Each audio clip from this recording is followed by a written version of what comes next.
make sure. Mary.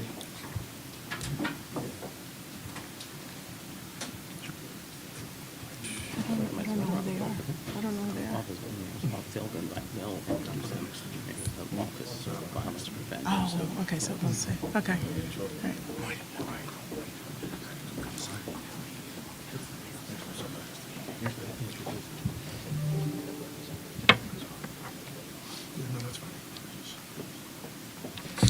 Good morning. I'm Carmen Martin, Public Information Officer for the Essex County Prosecutor's Office.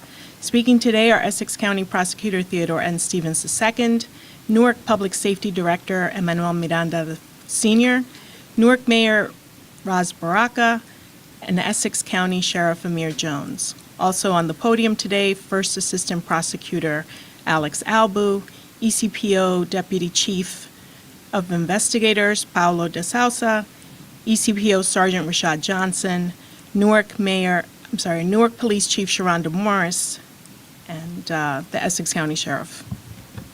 Prosecutor Stevens will speak now. Thank you. Good morning, and thank you for coming. This past weekend was a dark weekend in Essex County in general. There were numerous events that were notable. You may not know, but there was an officer in Livingston, Brian Baker, who committed suicide. So we keep his family and that department in mind and in our prayers. Also, as you do know, there was a 2-year-old who fell 20 stories from a building on Elizabeth Avenue in Newark. Also a tragedy, and we keep his family in mind as well.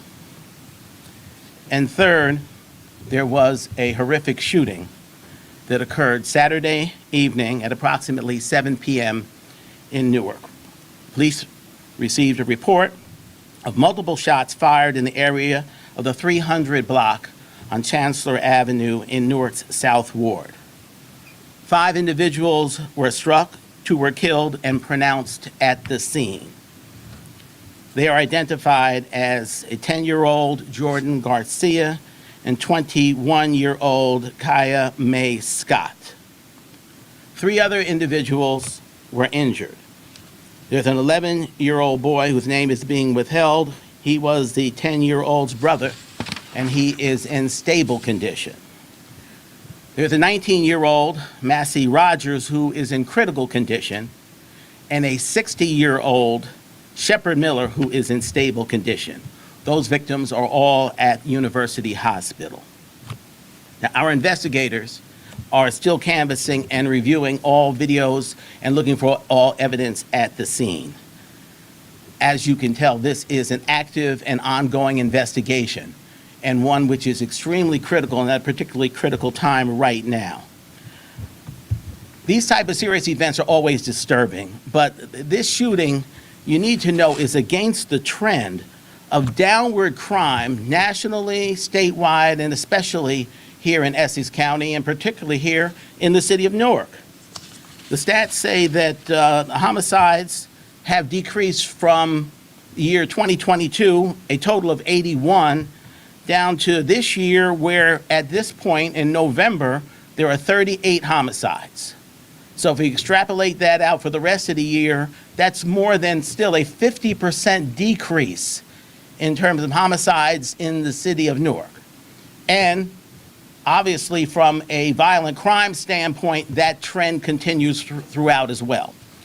So this makes the events of this weekend particularly vexing and particularly difficult, and why we are not wasting or not withholding any resources. Everything is being utilized to try to get to the bottom of this as quickly as possible, bring these perpetrators to justice. And we're doing that, of course, as always, with our partners who work with us hand in hand.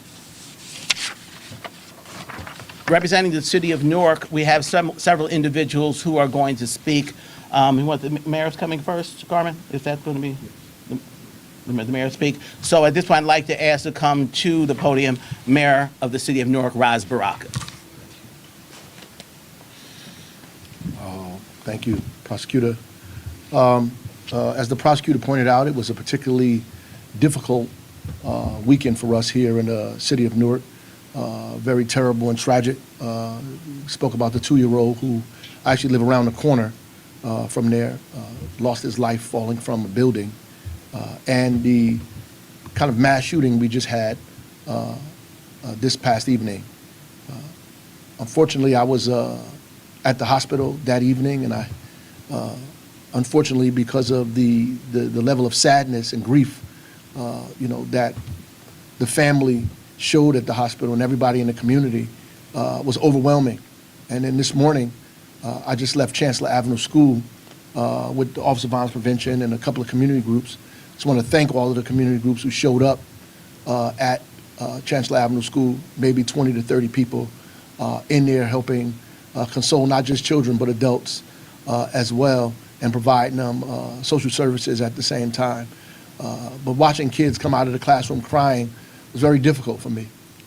Very, very difficult as a father, as a man in this city, and very difficult as the mayor.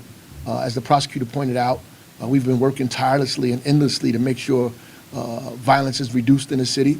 But these incidents make it clear that there's a lot more work to be done. There are too many guns on the street. Folks have too much access to guns in our communities. And we absolutely positively have to do something about that, making sure guns are not in the hands of people who don't need them or shouldn't have them. And they should not proliferate our streets in a community where people get their hands on a gun like that. I want to end by telling the perpetrators that the best thing for them to do is to turn themselves in immediately. The entire community is on alert. All of our partners, from the federal partners to state to the city, the local partners, are involved in this.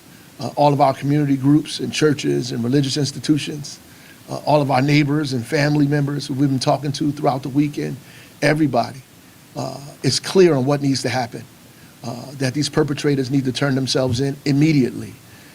Before the sun goes down tonight would be preferable that you turn yourselves in as soon as possible. There is nothing that you can say or do that would justify a 10-year-old losing their life. The mother, whose 2 of her sons were shot on that scene, by God's grace, 1 is still alive, and those doctors.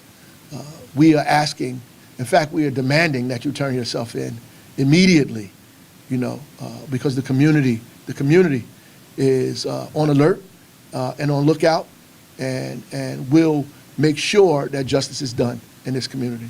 Thank you. Thank you, Mr. Mayor.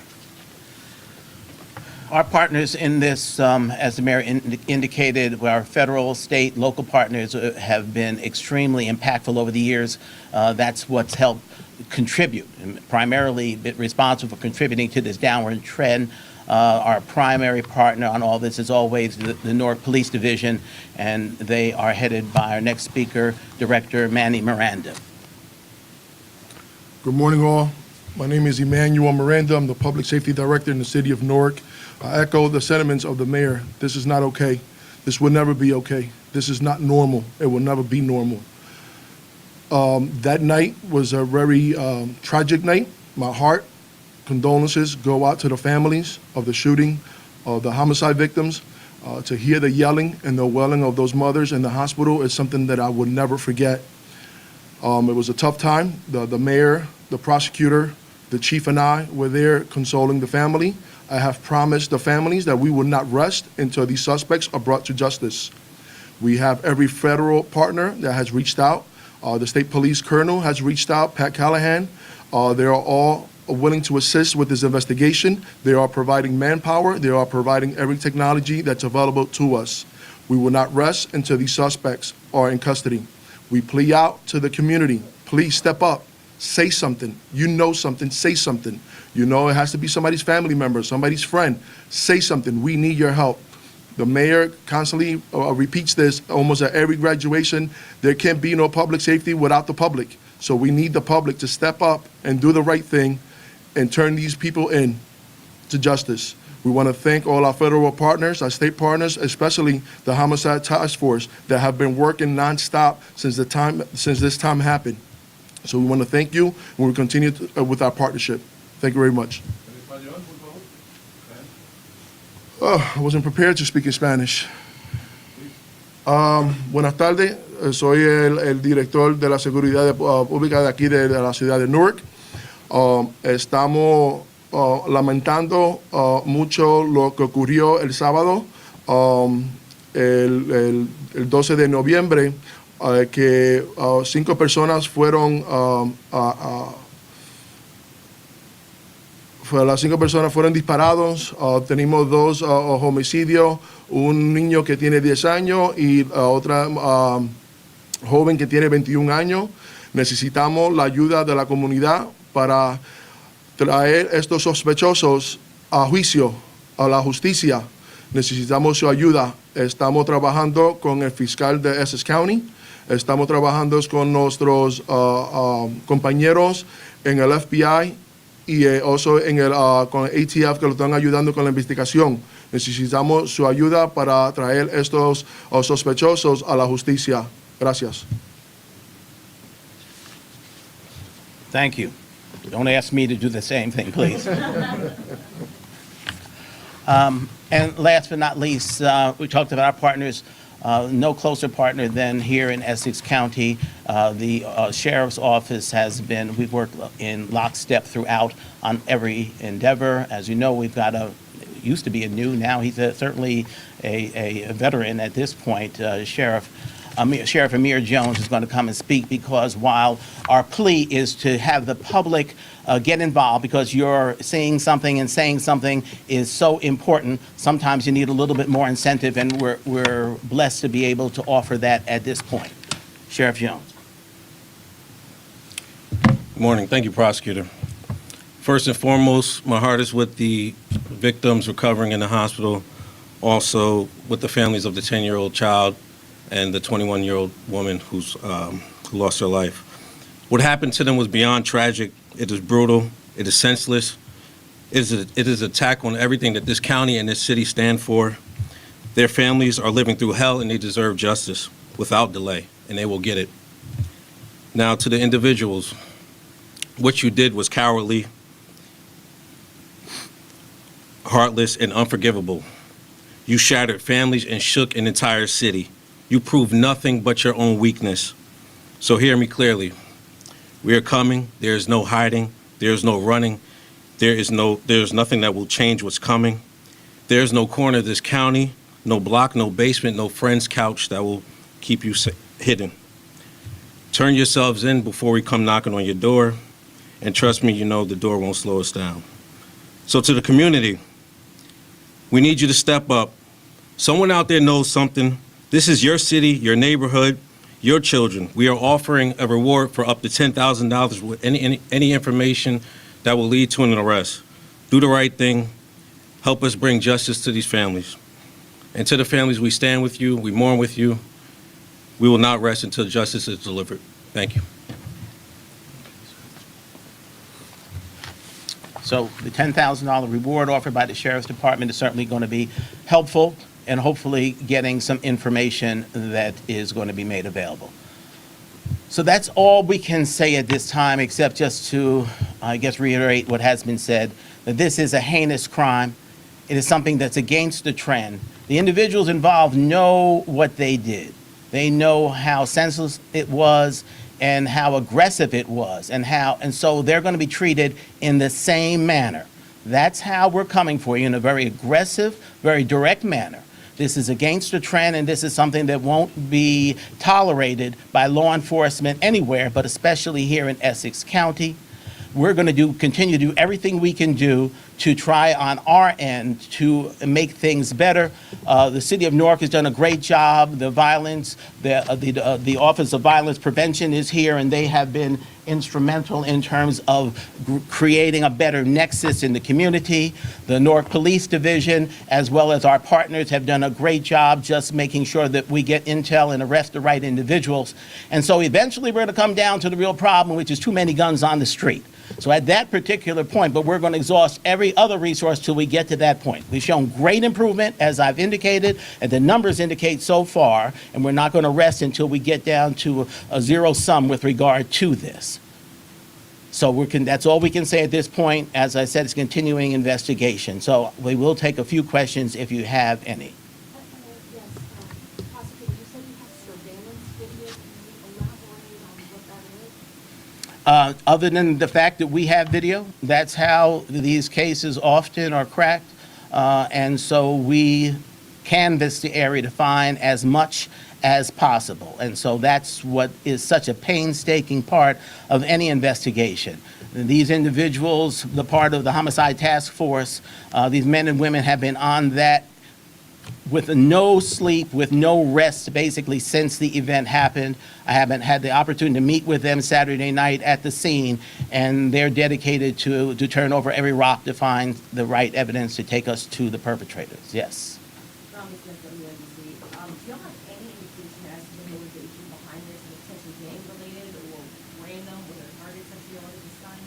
I wish I could give you some intel on that. That's all part of the investigation. Obviously, the difficult part here is the more that we divulge, then perhaps it gives the people who are the perpetrators an opportunity, some information to know where we are or at this particular time. So other than the fact that it is against the trend, we haven't had a multi-shooting like this, multi-victim shooting, I said, in a long period of time. So that should speak to exactly how seriously we're taking this and what we think about this particular crime.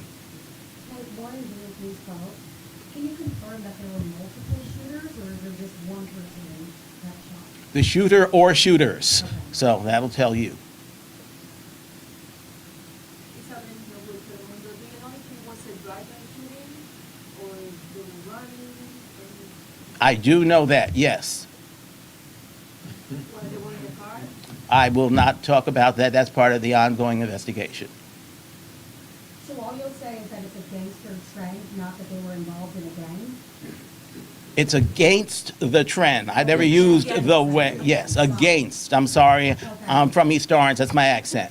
So you do believe that there is gang activity involved? No indication at this time, but this is part of an ongoing investigation. Got it. You say that the crime, especially this crime, is going down in the city.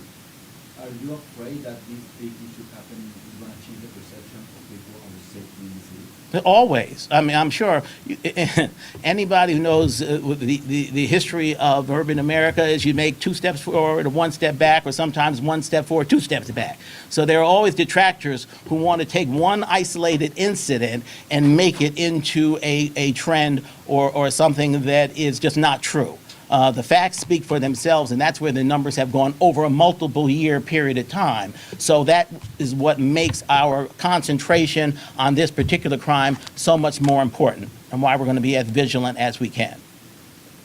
Can you speak about the victims? Were they bystanders, or were they involved in? They were a group of individuals there. All I can say, there was a group of individuals congregated in one particular location. Okay, thank you. Thank you very much.